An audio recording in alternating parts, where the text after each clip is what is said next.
Welcome to the Changemaker's Corner, powered by Fuel, an interview series spotlighting different grassroots leaders, social impact innovators, and young changemakers across Toronto and the GTA. At Changemaker's Corner, we pull back the curtain on changemaking work, shine a light on the realities of the social impact sector, and reimagine a better future for meaningful and authentic change in our communities.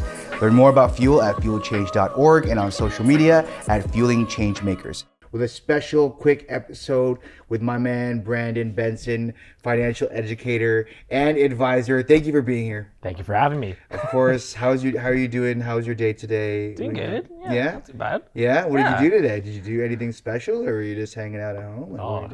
I wish I was just hanging out at home and just relaxing. So what did you do? I did Instagram Live, just a day that was really last minute. I did another consultation that was just potentially I closed today. Yeah, it's a pretty big one. Oh my gosh. To start off with, yeah. Well, congratulations. Yeah. For the investment point, for what the client wants to start to investing. So which is something for her to start. Because most of her money that's basically stuck with their overall portfolio, it's literally not doing anything. Okay. Dead in the water. Okay. So I had some good consultation. You also did an Instagram Live. What did you talk about on your Instagram Live today? So it was basically talking a little bit more about how recently there was more of an election that obviously happened down south, right? Trump is basically back. Mm-hmm. A lot of mixed feelings towards that in terms of him being back in power, but in terms of a financial aspect of it, there's always something reacting, especially when it comes to someone brand new coming into as the brand new president, right? Mm-hmm. So there's a recent stat that was actually reading from CTV.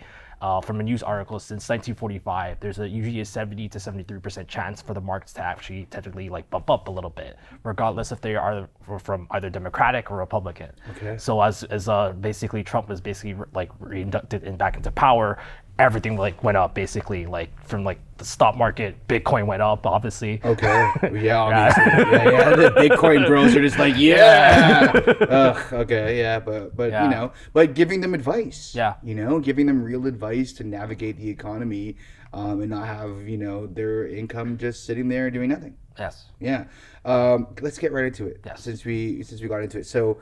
I know you particularly work in financial advising just generally for anybody who's interested in knowing more about more information. But I've taken interest in your kind of the advisory work you do and the education you do, particularly for people in the creative field and in the social impact and nonprofit sector, which I do know is a little bit of a different community than someone, let's say, who has a salary job and things like that. So how did you get into that work? What makes that work for you a little bit more unique than maybe other people? Tell me a bit about that. I think it really explored more into pandemic because I do a lot of networking. I attend so much different events from, you name it, from professional, and now I kind of mix it up to more the artist and creative scene. Mm-hmm. And I find that people within that type of space, kind of you mentioned, the change making creative scene, who don't necessarily work a regular 9 to 5. Most of them, they basically receive a lot of grant work, or they just work on their overall hustle. Sometimes they may have good months or they may have slow seasons, right? Or the fact that maybe they're a little bit of everything, right? And how I came into this type of field and space, I think through just a couple of groups that I've been discovering, and as well as through a couple of mutuals that we obviously know that who are authors, who groups like Salisai, groups like Stay Golden, groups when I met actually Shuli, basically one of our mutual friends, right? Shout outs to Shuli. Shout outs to Shuli, right? Yeah. Right, and how I met him through one support Filipino group that was sort of basically the same type of vibe as Fuel, but for Filipinos. It was something called Bayanihan, basically. Yeah. So they ran a specific program for a good 2 to 3 months, or about that certain period of time frame, for people just to really connect. So if someone's dealing with grief, someone was dealing with mental health, since a lot of the lockdowns were happening during that earlier period of a pandemic, it was basically a virtual space for us to connect, and as well as for the fact that they gave opportunity for people there who are our members there to connect with other professionals. So that's where I kind of came in as well, and where Shuli also came in, where she talked about how to be more in creative writing and be able to. He even did one poetry one time at the time that we had our session. Amazing. And I did my session in terms of teaching and educating people why you should like it is important to save your money, but find opportunities to be able to invest and be able to utilize in a very tax efficient manner as well. And how that is what really caught my eye towards, because I do work with a lot of like clients who are established, like they just work regular 9 to 5, just ordinary people as well. But there's just something really niche about that certain space that doesn't necessarily seem to get like the spotlight on. I feel that like financially speaking. Yes, financial speaking, and be able to offer some sort of help and guidance, knowing the fact that like whether they're starting out, they're somewhat in middle in the career, or they're obviously more established. So that's where I connected well with Shuli, and I was able to help him out with like be able to set up like a TFSA for himself, and as well as for the fact that like his story was pretty amazing for the amount of opportunities that he's be able to get as well, right? And there's even times that I dealt with a lot of clients that who were like authors who were doing like the same type of work as you do with Fuel as well. The fact that things weren't necessarily consistent, right? And just be able to find ways that it is important to be able to invest for your future, because at the end of the day, like, yes, people like want to retire, and most people within that current space, they love what they do. They don't want to necessarily stop. But as obviously like as time progresses, our body basically decays down, right? And that certain sense, and like it is good to still do have like certain functions. Like my Lola, for example, she's like 92 years old. She refuses to have like anyone like take her down like the stairs. She cooks. She doesn't want to. She has like her form of like independence, right? So similar towards that in that space of people who are creatives, right? That they want to keep on going, but it's important to be able to make sure that like yes, their health is obviously great, but their wealth is obviously taken care of, and that there's actually enough saved for retirement, saved for them to be able to make sure that it covers the bills, that it pays some sort of like investment-based income, and as well as the fact that when they feel that I should really start later is when they really should start now.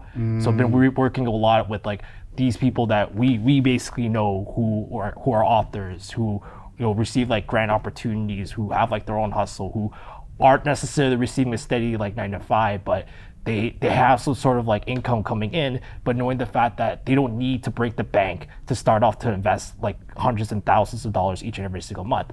No different than with the traditional like banking system. There are advisors that work with like the big five that provide like private wealth management, but to be able to get their attention, you need like literally millions of dollars or 6 figures at least. Even for someone that has like 10 or 20K, you're still put to the side and not necessarily given like the actual like solid advice.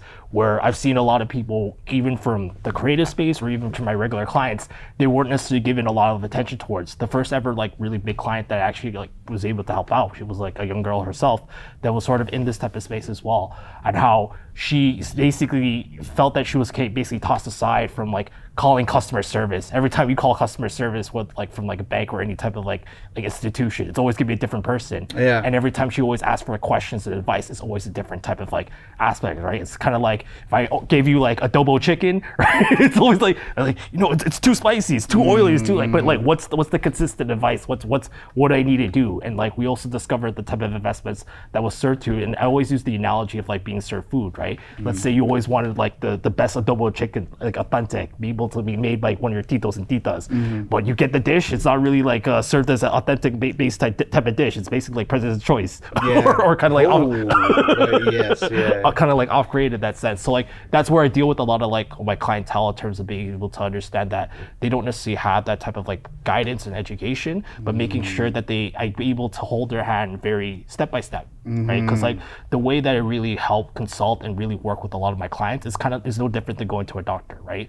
You go through a process of the fact that if you feel kind of sick, you go through an assessment. What type of medicine do you obviously need, and then obviously you come back to be able to have the diagnosis or the prescription or solution towards that. So that's where I'm very keen and very focused on in terms of helping a lot of my clients, is that it's to never really close in the first meeting. It's more of to really discover and understand where they're obviously coming from, and how I could take another time to be able to like reflect and see whatever information that I have to come with a better solution as well.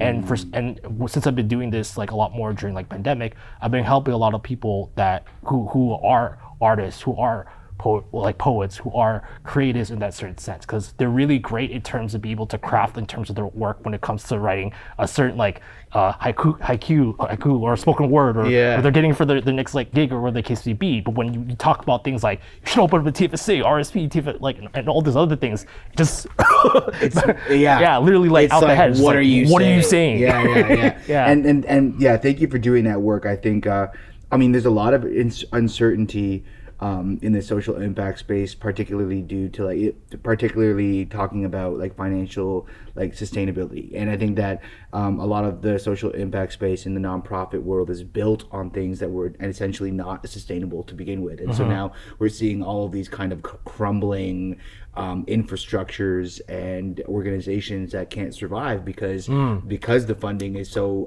uncertain. And I think what I mean, why I bring that up is because it brings up a lot of fear.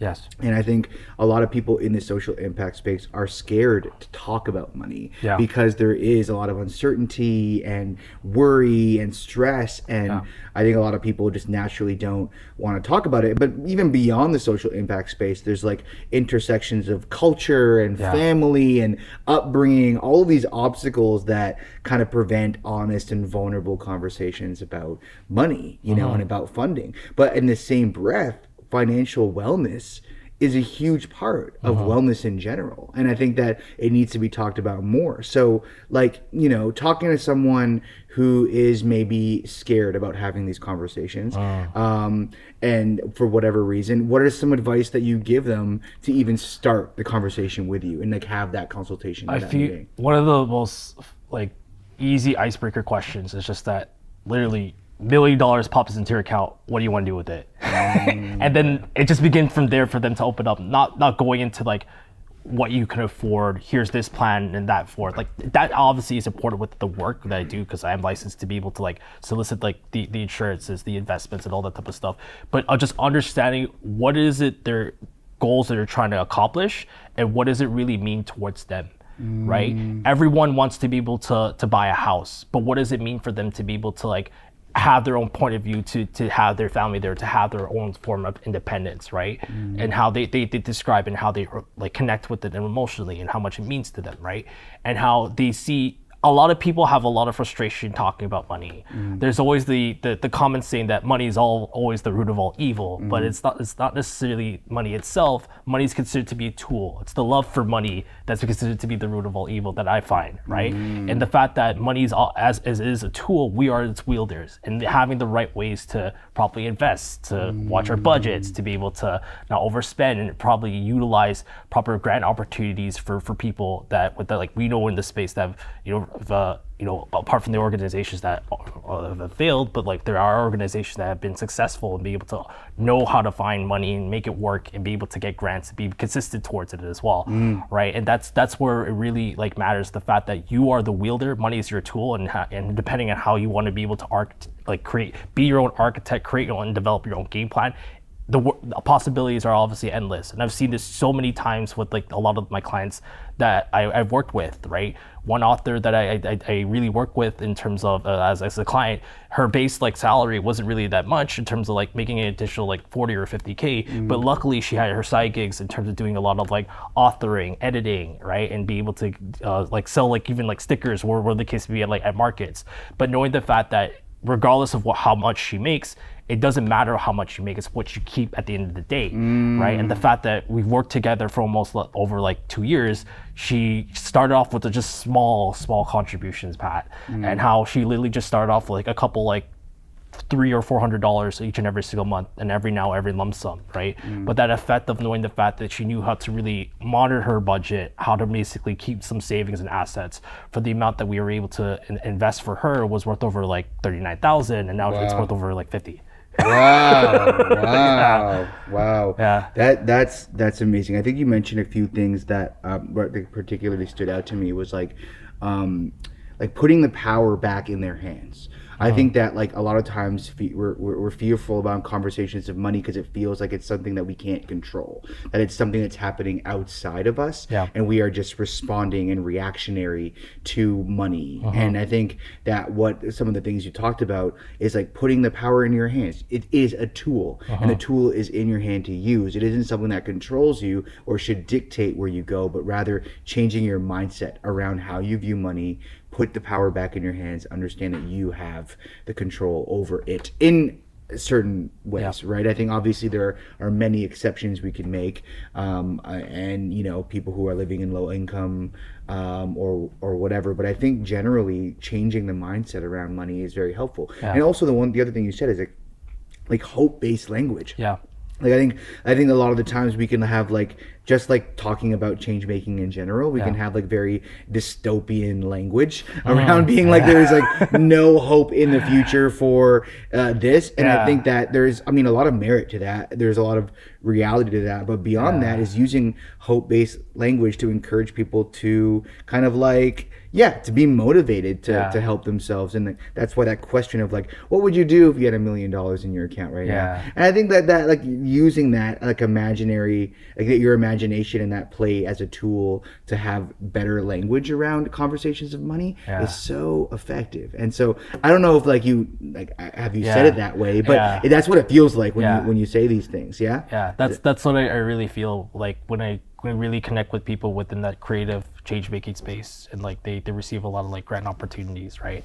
And especially for the ones that are able to like to live off like the grants, to live off like their current hustle, because the way that they are treated in terms of like, especially with taxes, that it's quite different, right? Right, for someone to make like $100,000 at a job is quite taxed differently for someone that makes $100,000 doing doing gigs and so forth, right? And how so much important to understand that they're more responsible and liable for like their income as it's being earned, but there's best ways to like reduce their income in terms of like using expenses to like create losses.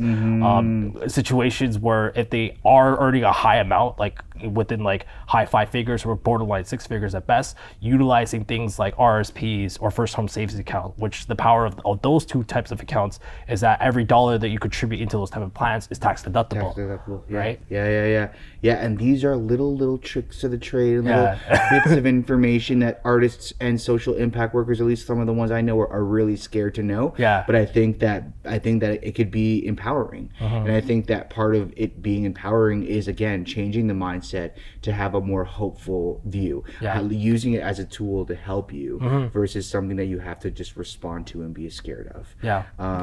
Thank you so much. I think I have a few more questions, but I think we're really getting towards the end of this. But Brandon, that was already so insightful, and again also kind of just motivating. I think that's what a lot of us need right now in this uncertain world, is a little bit of motivation to continue to make better choices financially. And again, because this work is so important, it's undoubtedly important, and I think figuring out a way to sustain it financially is so important. So also before we end, I'm also going to get you to promo your things to the camera eventually, so you can do that. But our last question, so we talk about this cultural thing where we're both Filipino, as you haven't already. Maddie was already guessed that. He's not going to say it out loud, but he knew that we were both Filipino. He made that call. I love it. Jesse's like, Kyle, what are you saying? But we are Filipino, and I think culturally, and I think a lot of other backgrounds could relate to this. You don't have to be even BIPOC. I think a lot of other non-BIPOC white people can relate to this too. Like, I think it's brought up. I was given a lot of different kind of like, I don't want to say toxic, but maybe misled information and advice about how to manage money. And that can come from many different places, right? Like scarcity mentality and being poor immigrants coming to this country. So how have you dealt with those things personally, and like what do you tell people who are also dealing with those kind of unlearning how we view money culturally and being kind of more open to different ways of talking about it? How do you have that conversation? Check your sources. Check your sources. There's a lot of misinformation, or a lot of information that's obviously out there within the social media worlds, or even before that, like coming from like Filipino families that I've come across. A lot of like with our personal culture, a lot of them are insurance brokers. A lot of them are basically the same type of field as I am, right? And how what they view in terms of being able to like generate wealth may not necessarily be the same for like other people, but the way that they feel is like they never really see a gray area. And the fact that like it's sometimes like with cultures like kind of like being Filipino, it's like it's this or that, it's black or white. It's you have to choose, right? There's nowhere in between. But like in the type of work that I do in the financial field, I find that there's always gray areas. There's always case by case. There's always like certain situations where one certain product, service, or a certain game plan may work for one person, but not necessarily work for another person, right? In terms of the fact that like when I'm dealing with someone that's very young, someone that's like 25 to 30, they could take as much time to be able to put as much risk and be able to invest in like more stocks or something a little bit more aggressive because they have time in the market to be able to recover. Versus someone that's kind of like with our mom's age or a little bit more older, they can't necessarily take that risk because they don't have that time like going towards like 50s, 60s, or going towards retirement. So it's very different. And sometimes like the one thing that I find very common for fellow Calabayans is that they're very risk averse. And, and sometimes that's the certain cases that I picked up and on a one-to-one level is that it may seem very risk averse. It may not be positioned towards things where it's not growing, not positioned towards stocks, maybe something more safe like cash and bonds. But I find that the statement that I always take is that scared money doesn't make money. And sometimes that you need to take a little bit, just a bit of risk, but calculated enough to be able to make sure that there are going to be fluctuations in the marketplace. There are going to be hiccups, right? I always say that for every 10 years, there's going to be 2 that are obviously bad, but at least the 8 that at least beats out those odds to make it good. And what matters is being able to have consistency, understanding what you're able to take in terms of your overall risk tolerance, and just making sure that you constantly contribute. You basically treat your $100 a month like just paying like your Rogers bill or paying like Netflix, and just keep the activity, right? Investing, I find is no different than going to the gym. It's about being consistent.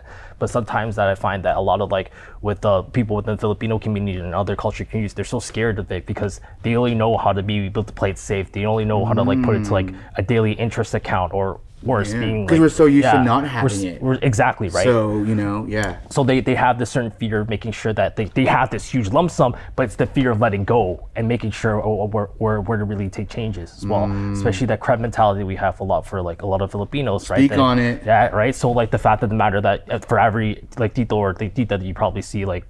There's only certain few of them that are working within like the creative space that are doing their own thing, like Shuli, like Justin Abigail, like all these other people that we know obviously, but they rather just stick within the corner. They're doing like factory job, they're doing cleaning, they're doing like warehouse, they're doing like truck drive or doing like forklift driving, wherever the case be, but never really find the opportunity to really step outside of that. Thank you so much, Brandon. That was so great to hear. Thank you for stopping by for this very short interview. Can you look at the camera right there? Tell people how to find you if they need more advice on money and making, bags. Yeah, or better yet, to build a better relationship for your finances. That's probably better. So you can definitely find me on Instagram. My handle is basically basics with Benzonite. I'll be able to provide that graphic. And if you want to reach me out personally, my cell is 647-828-9130. And more to come for your truly.